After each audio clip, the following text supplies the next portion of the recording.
welcome to another episode of Topia Talk with your host, Amani. Edwin. And Antonio. And on this week's episode, we're going to talk about Daredevil, Born Again, the new Marvel series. So I'll just start it off with episode 1. Let me just say, super excited for this show. I actually rewatched all 3 seasons before the new one came out. So real quick, let's start with episode 1. Right off the bat, I did not like what they did with Foggy.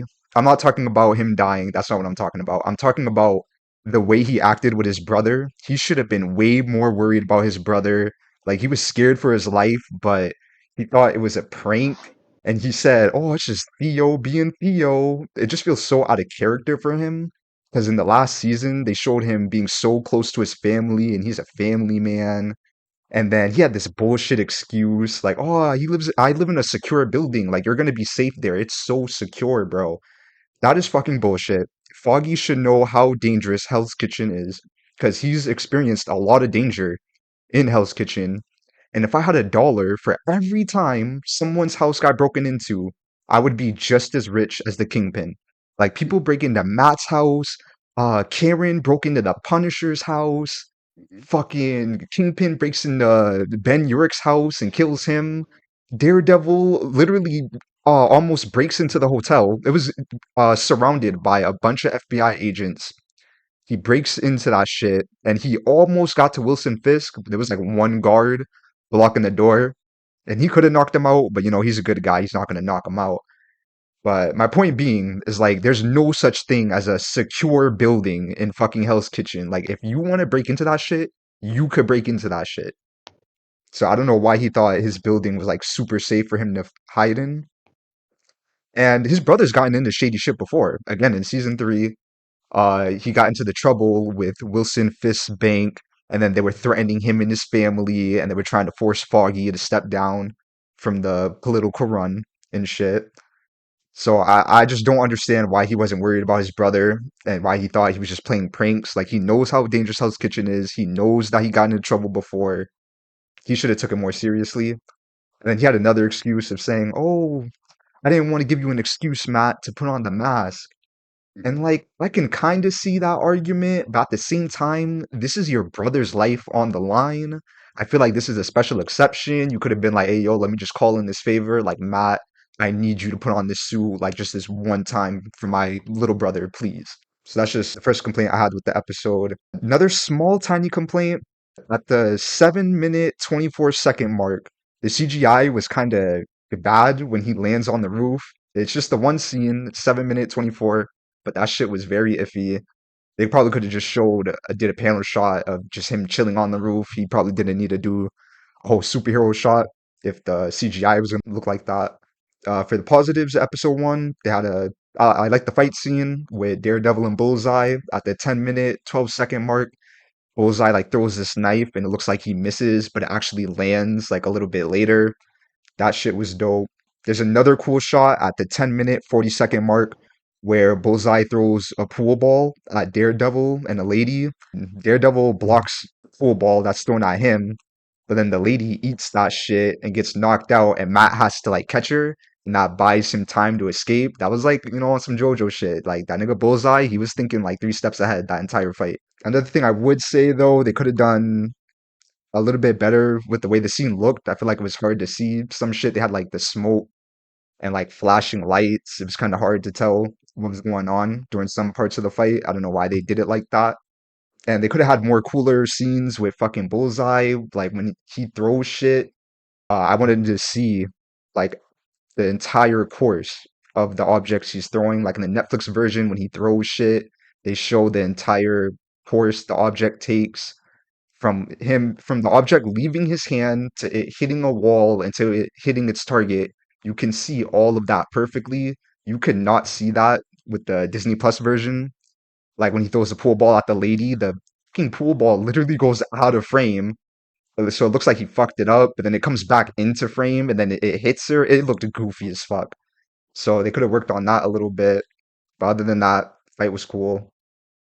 But yeah, that's everything got to say for episode 1. Real quick, episode 2, want to shout out Daniel Blake. He's Fisk's new fanboy for the season. Every season, Wilson Fisk has a fanboy For the first season, it was Wesley, R.I.P. Wesley, and the second season, it was his lawyer Benjamin. Wesley and Benjamin, they are way better at being Fisk fanboys. Like they treat this dude like a god. Like they're always praising him, sucking him. Daniel Blake doesn't do it as good as the other two, so I hope Benjamin comes back sometime soon in the season. But yeah, it doesn't really matter. Oh, and Daniel Blake, the actor, his dad is James Gandolfini. He played Tony Soprano in The Sopranos, so I just wanted to shout that out, little Easter egg. Another thing I liked about episode two, I love the themes of the season and how they're matching what's going on today. They're talking about corrupt people in power, regular people living in fear, showing the corrupt police officers. I feel like a bunch of those things are mirroring what's going on today. And I know there are people saying, "Oh, it's mad unrealistic how Fisk is the fucking mayor. He's not qualified. He's evil as shit. What about all the evil shit he's done?" Bro, we got Trump in office, bro. So this is realistic as fuck. I don't know what people are talking about. Moving on from that. Oh, I like the scene with Heather, Matt's girlfriend. She ends up being like the fucking therapist for Vanessa and Fisk. And that entire scene was fucking crazy. I did not expect that. I like the scene with Vanessa. She starts talking crazy, like, yeah, I was making money, more money than him. I was running the business. I was fucking the employees, and I liked it. And she was just talking mad wreck. And I'm surprised Kingpin didn't lose his cool, but they're taking the couple therapy mad seriously. I think I'm gonna like this plot line a lot. And also, I wonder if fucking Fisk, if he knew that was Matt's girlfriend, and he's like trying to like, piss him off, or if it's just completely coincidence. I don't know. But regardless, I love the whole side plot they're doing with that. Episode two, final thing I want to say. I love the part with Matt at the end with the ending fight scene. He did not want to bring Daredevil out. Matt is better than me. He got slammed up against the wall. That's when I would have started whooping that dude's ass. But Matt was being chill. And then he broke his glasses. Again, that's when I would have started whooping his ass, but he was chill. When they start jumping this dude, and Matt's begging, he's like, please don't do this. You don't want to do this. Like, it kind of sounds like he's begging for his life, but he's also letting them know, like, yo, y'all better, y'all, you don't want to do this. You don't know who I am. But it's not until they take out the fucking gun, point it to his head, that's when he's like, fuck it, I gotta let the devil out. And then he has a brutal ass fight scene. He slams this one dude against the fridge multiple times. He breaks another dude's arm. He slams one dude on his fucking neck, bro. Oh my god. That fight scene was so fucking good. And then he does a violent scream at the end, letting you know the devil's back.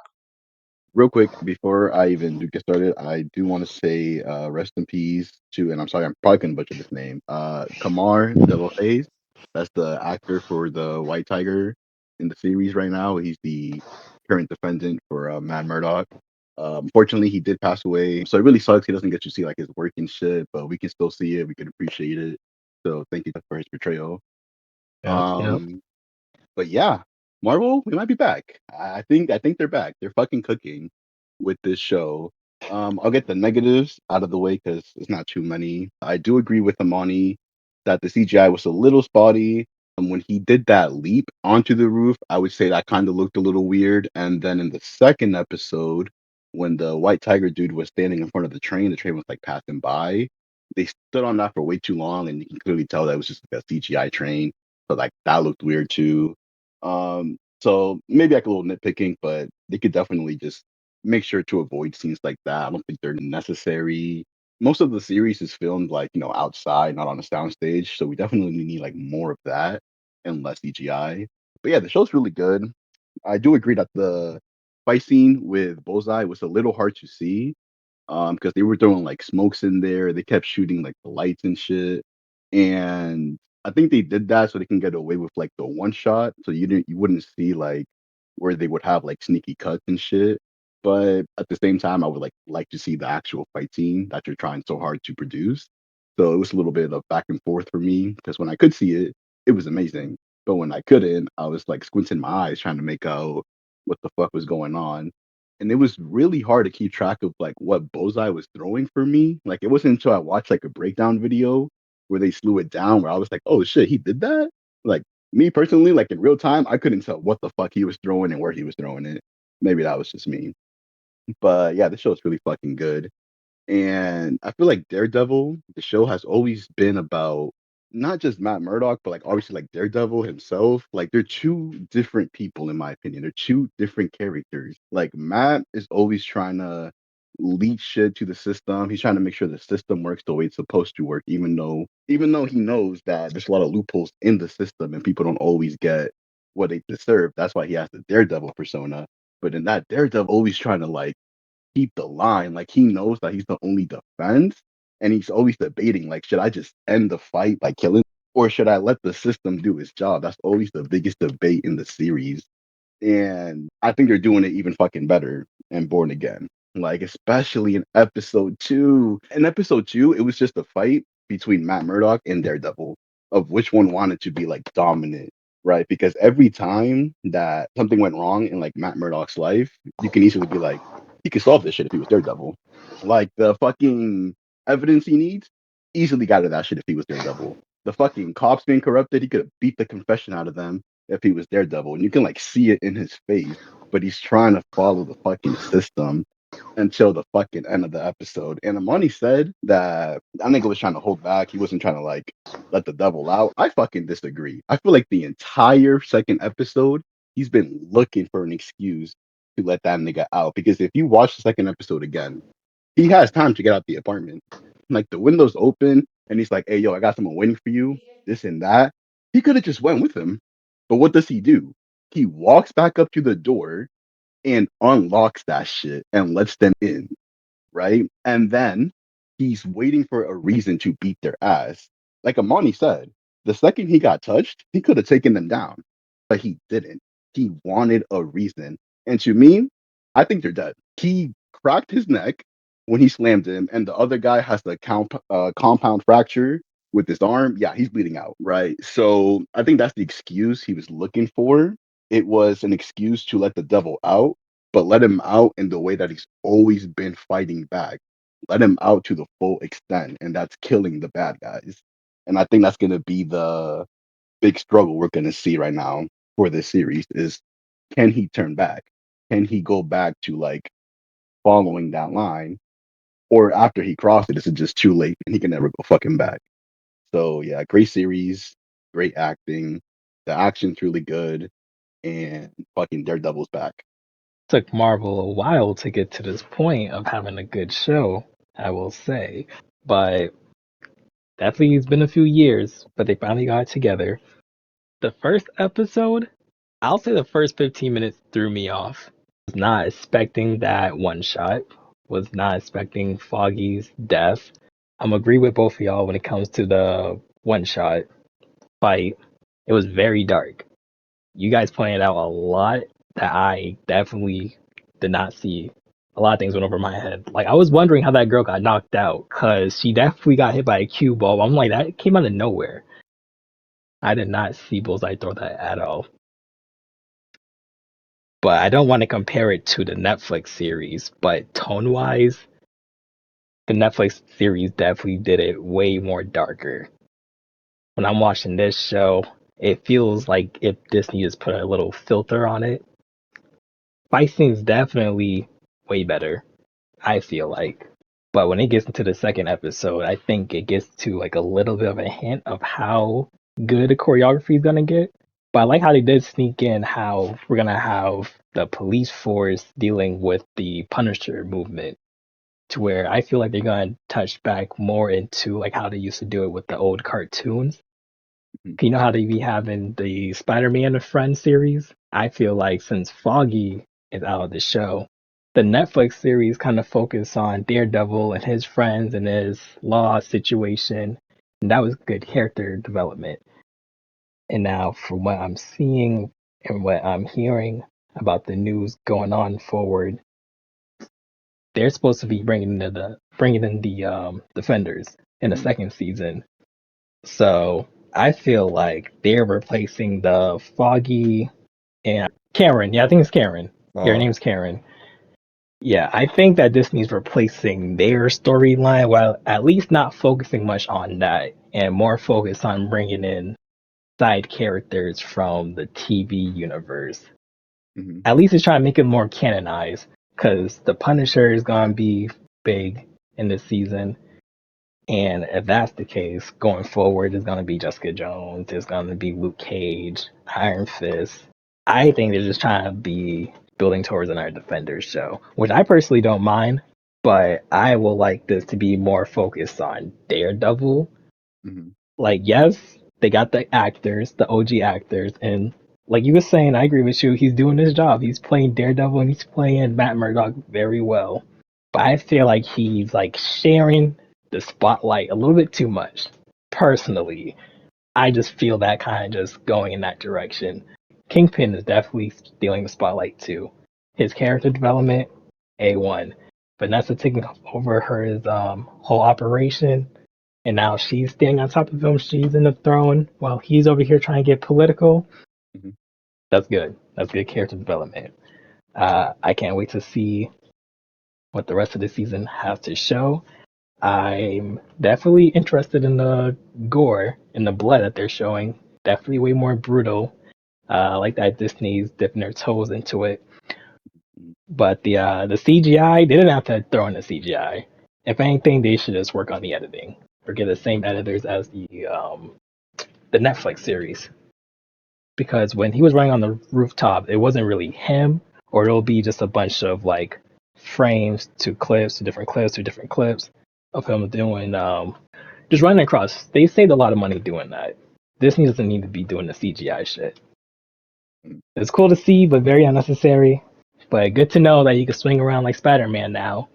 Well, But he always could, but the thing that the Netflix show, they didn't really like have the budget to show it the way to Disney did. show it, right, It right. kind of just like appeared, you know? But we get it though. We get it. Yeah, I feel you. As long as they know how to manipulate us into believing that he did it, Hmm. good. Save them so much more money to keep creating good shows like this. But overall, great series. Definitely a good predecessor compared to the original. But you know me, I prefer the OG shit. So definitely it's right under the Netflix series. It's almost there, but for Disney level, Disney's on a good path. One thing I want to add, I did hear that they had to redo the entire first episode because Karen and Foggy, the actors, they weren't gonna be in the show, but then they kind of came back last minute, so they like redid the first episode. So I'll give them a little bit of leeway, like they completely redid it and rewrote it, whatever. So I have more faith for the next more episodes to come. Hopefully they didn't reshoot any of that and the CGI and fights will be bigger and better. Really? Oh, okay, okay. Credits where it's due then, because they were able to get that one shot out the way. I know that took hours. And honestly, I gotta say, like, I don't feel like this is like a predecessor. I honestly feel like it's just a perfect continuation from the Netflix show. Like, if you ask Yeah. me, this isn't like Daredevil Born Again. This is just Daredevil season 4, right? Because especially with the way they reworked the first episode to include Foggy and Karen. And honestly, Hmm. I think there's actually a great video on Screen Crush explaining why Foggy's death makes the series perfect. And he basically goes into saying that Foggy's story was already told. For the first 3 seasons, we get Foggy's story. We get his friendship with Murdoch, Matt. We get his development when he finds out that he's Daredevil. We get that conflict between them. We get the his personal relationships, his family relationships. His whole story arc has been told and it's done. And arguably the same thing is done for like Karen. Like her story's been told and done. So by getting them out of the way, you can focus more on Matt and on Kingpin. You don't have to focus on like people who really won't contribute any more to the actual story. You know what I'm saying? And I honestly think that with the way episode 2 ended, I think it's going to be darker than it was on Netflix. Because again, Netflix really only went as far as with the debate of, am I going to kill someone? Should I kill someone? And he never did. He never did. The closest he came to killing someone was Kingpin in season 3. And I gotta say, even that, I felt like he held back compared to the second episode. He did not hold back whatsoever. When he started throwing hands, it was full force. He instantly broke that guy's arm. How many times have we seen Matt Yeah, fight? He never really breaks bones on the first attack. He tries to like knock you out. He went for the kill instantly. And when he was begging, oh no, no, you don't want to do this. Personally, I don't think he was talking to the fucking cops. He was talking to himself. That whole time, it was Daredevil in control. Daredevil opened the door. Daredevil fucking was being smirky and shit. And it was fucking Matt telling Daredevil, no, no, no, you don't want to do this. And Daredevil came out and he fucking did it. Like, I honestly think they have the potential to be darker than anything Netflix could have done. Like Amani said, I got some good hopes for them, and I'm gonna put my faith in it. Yeah, I want to agree with Edwin's point. Like I said, I rewatched the last three seasons, so I have the Daredevil series like fresh in my head, and my standards are very high, and we do not hold back our opinions on this show. And yeah, I think this is a good continuation, honestly. Like it's like we never left. So hopefully the next episodes that come are even better and they do Daredevil justice. All right, but with that being said, let us know what you thought about that episode in the comments, and we'll catch you all in the next one. Peace.